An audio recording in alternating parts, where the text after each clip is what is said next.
We're going to start this video with my catchphrase. This video is nothing new, okay? Definite integrals, you just find the antiderivative and then evaluate at the endpoints. But that's all we're doing here. If you've got a definite integral with integration by parts, you just look at the antiderivative, which is uv minus the integral of v to u, and then evaluate this from a to b. So that looks like this from a to b, and this from a to b. That's the whole video. Turn it off. Bye-bye. What if I actually just had a 30-second video? We'll do some examples and show this off. I'm going to do that one day, actually. That'd be kind of funny. It'd be funny to me. I don't know if it'd be funny to any of you. Find the area. Oh, chapter 2 stuff. It's back. Welcome back, chapter 2. Find the area bounded above. That's not how you spell that word. Bounded above by the line y. Sorry, that's not a line. Y equals inverse tangent of x, and bounded below by y equals 0 on the interval from 0 to 1. So inverse tangent, okay, that's a kind of a weird guy. But remember, inverse functions are kind of like sideways functions. So inverse tangent is like a sideways tangent. Kind of looks like this. And this has the point 1, comma 1. So we're looking at this area from 0 to 1, bounded above by the function, below by the line y equals 0, that's the x-axis, 0 to 1. Well, we know the area under the curve is its definite integral. So this area is going to be the integral from 0 to 1 of inverse tangent. Now, you could Google a formula for the integral of inverse tangent, but I don't think you have one. You'd have to Google it probably.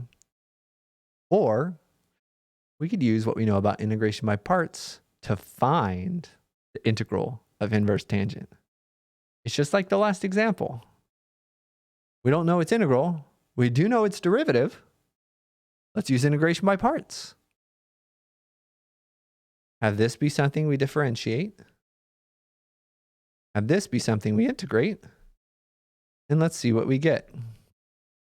U is inverse tangent of x, so its derivative is 1 over 1 plus x squared dx. dv is dx, so v is just x.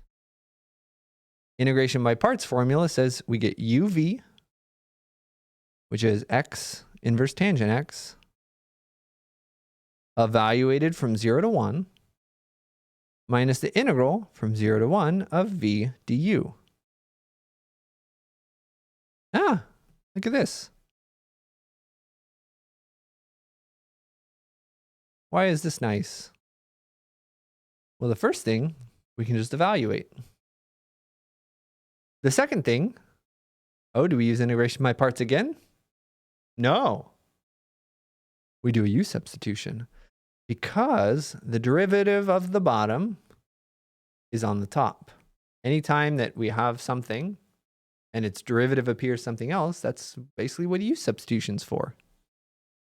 We'll call it w since we already have a u here, or you could call it u2. And this first part, we can just evaluate that. When x is 1, we get 1 inverse tangent of 1. Minus when x is 0, 0 inverse tangent of 0. Minus this integral. If w is 1 plus x squared, dw is 2x dx. And that's nice, because we almost have a 2x dx. And in fact, we do have one if we make one. But we can't just change reality. It'd be nice. So if we multiply by 2, we have to divide by 2. Let's have that 1/2 out in front.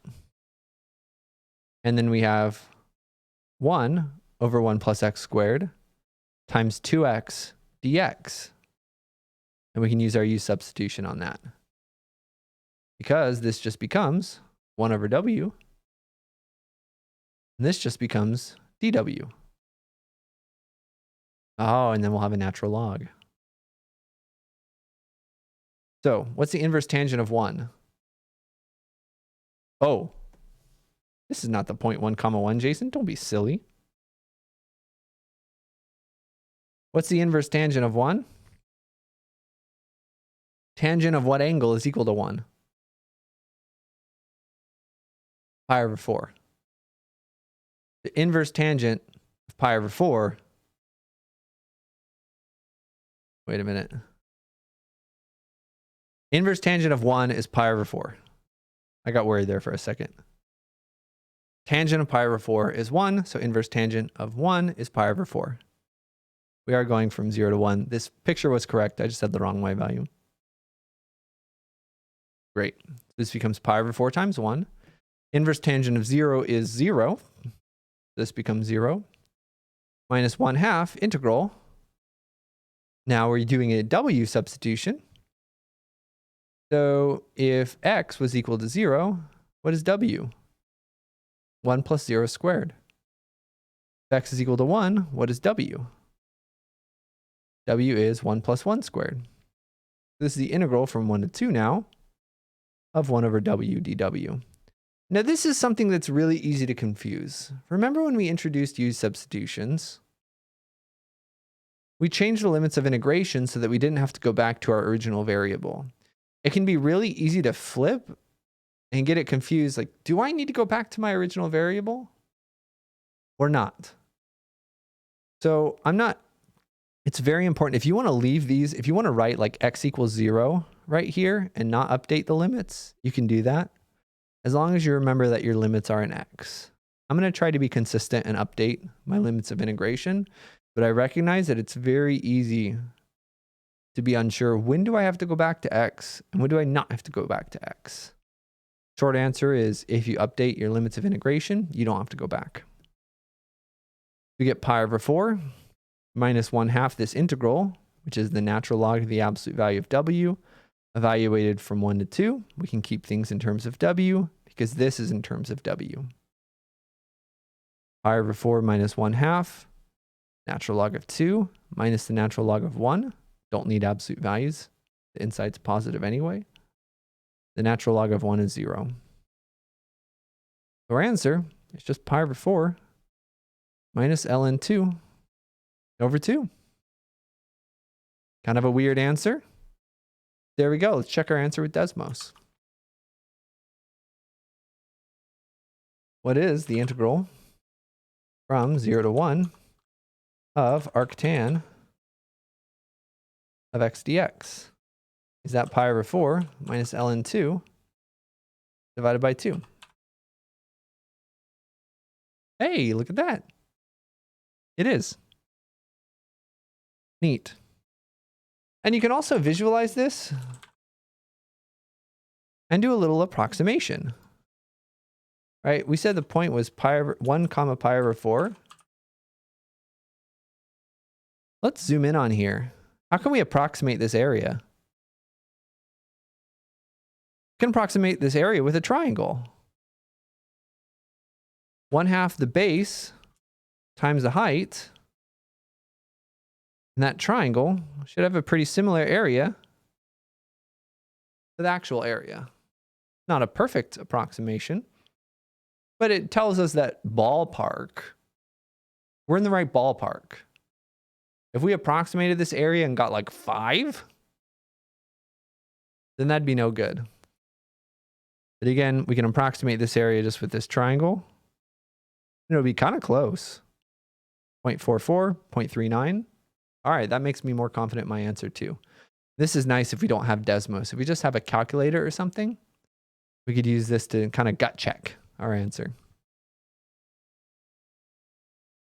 Let's do another example for this video. Find the volume, more chapter 2, of the solid of revolution found by revolving the region bounded by y equals e to the negative x, y equals 0, x equals 0, and x equals 1, about the y-axis. So we're going to really want to picture here. Volume of a solid of revolution is disk method or the shell method. We'll see which one looks nicer. So e to the negative x is an exponential that kind of goes backwards. Y equals 0 is the x-axis. Here, let's use x equals 0, looks like this. X equals 1, looks like this. So what is the single region that's trapped by all of these functions? This region. Okay. And we're revolving that region about the y-axis.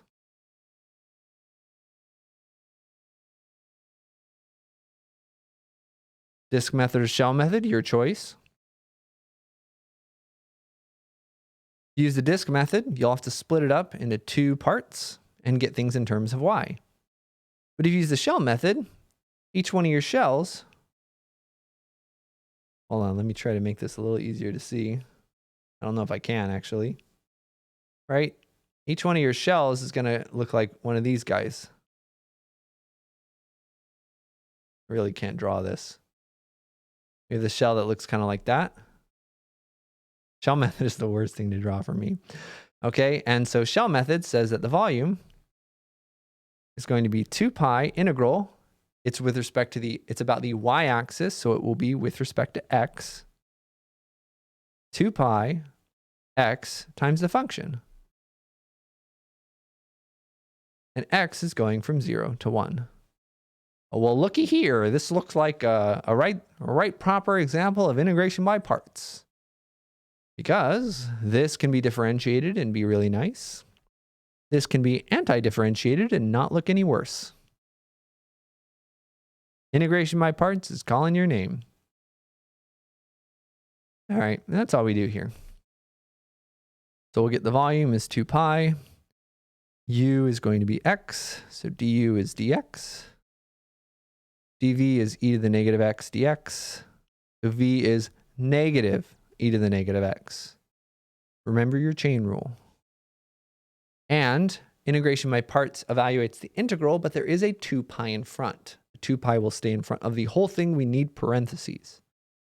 We get uv, negative x, e to the negative x, minus the integral of v du. Factor out that negative. Good, our new integral is easier. This is a definite integral though, so it's evaluated from 0 to 1 and 0 to 1. That leaves us with 2 pi. When we plug in 1, we get negative 1, e to the negative 1. We plug in 0, the negatives cancel, and we get 0 times e to the 0. This antiderivative is negative e to the negative x, which is also evaluated from 0 to 1. That's 0. Let's continue this on the next page.